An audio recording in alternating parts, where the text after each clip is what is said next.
Okay, thank you. And now we are going to do iMessages.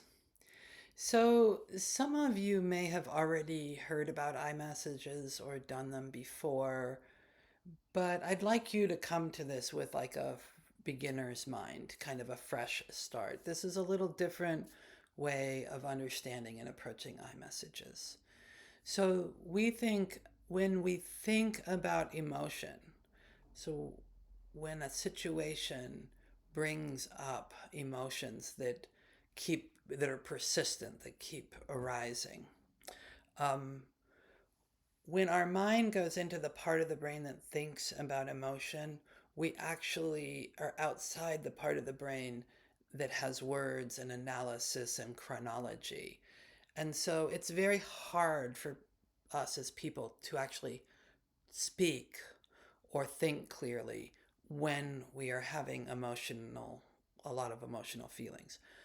And so it's hard to think clearly about emotional events.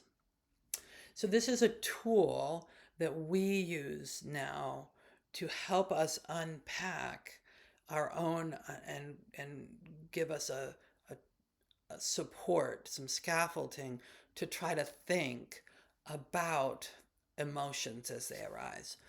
To do this, we do it as a companion, with a companion, because, and that's not just while you're learning it or when you're newly practicing it, but forever.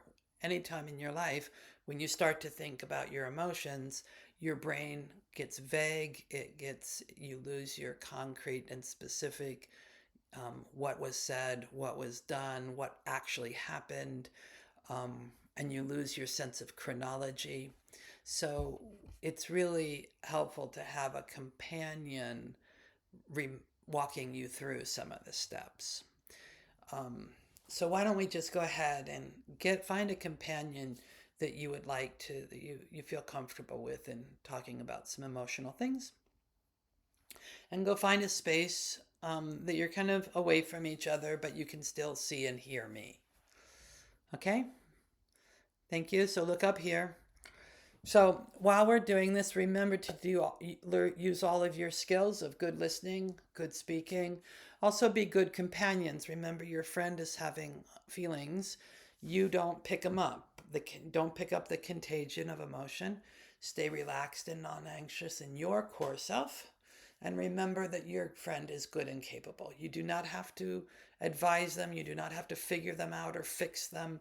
That they may be having some emotions and they may have to discharge those emotions and get them out a little bit, but they can come to a place where they have a clear mind, and when they do that they will know what they need to do. That's not your work, it's their work. So remember that they are good and capable in their core self, and that you stay relaxed and not anxious in your core self. When you're writing your I statement, here is the structure. I feel. What's the feeling? What's the feeling that you have? And try to be specific there. If we have it, we've handed out a sheet of feeling words. Look them over and look for words that are really specific. If you've got 3 or 4 or 5 different words, I'm sad and I'm angry and I'm afraid, pick one, because often when there's a real problem that doesn't go away, the problem is that there's several different things all mixed in together. So don't try to do them all at once. Just pick one thread and follow that through. Okay, I feel, and get as specific as you can on what your feeling is. When, and this isn't a blame because you did this to me. This is more like when what was said or done. Everything was fine.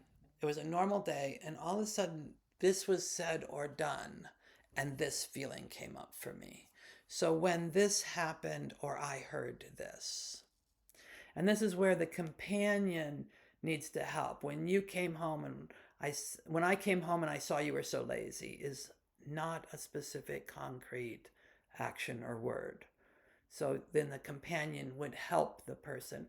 What did you see? What did you hear? What was said? What were you thinking?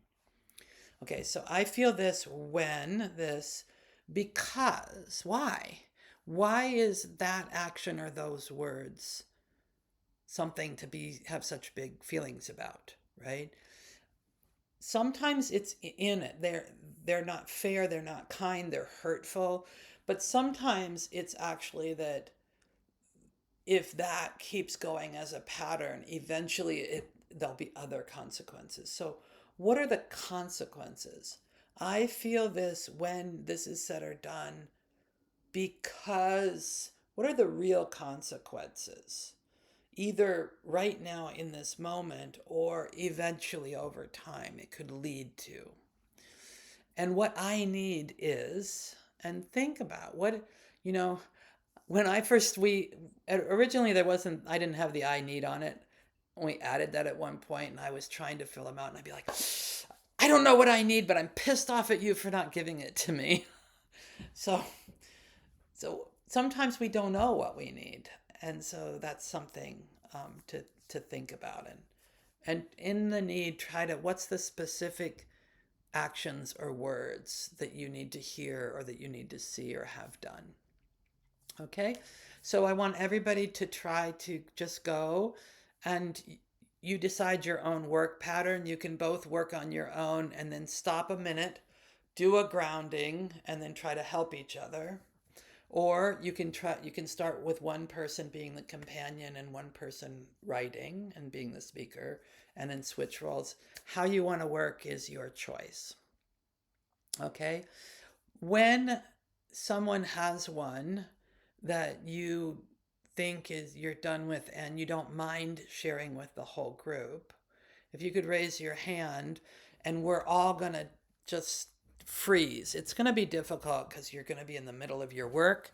We're just going to set it down a minute. We're going to freeze, turn our attention, and I'm going to companion with the person to work through their iMessage because a lot of the learning I have about iMessages I've learned by watching people sort of be a companion and work one through. So we'll do that maybe two or three of them until we say, oh, okay, I get it now. We may not have time for everybody, but if we get two or three good demos in, that'll be enough.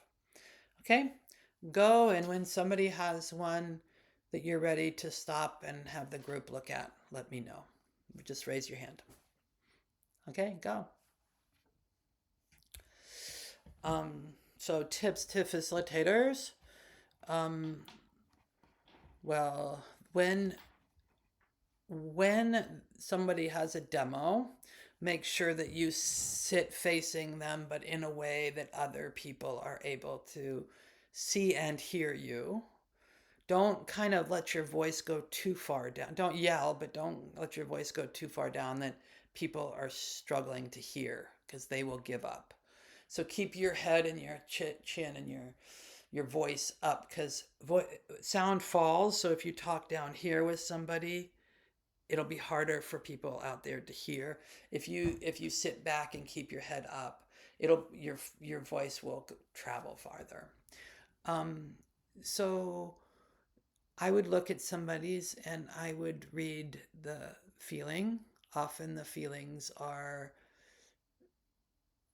um, I'm upset. They're vague. And it might work a little bit on being more specific.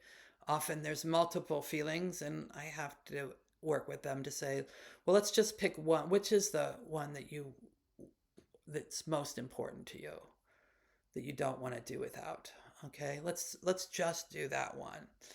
And then so there are two things that I'm looking for. One is, are things concrete and specific? And I help them. What did you see? What did you hear? And then maybe what is behind that? So, was it really that thing that you saw? Was there something that happened before that? Um, but definitely when you get to the consequences, okay, because of this consequence. Why is that important? Well, because of this. Okay, why is that important? Because of this. And you'll find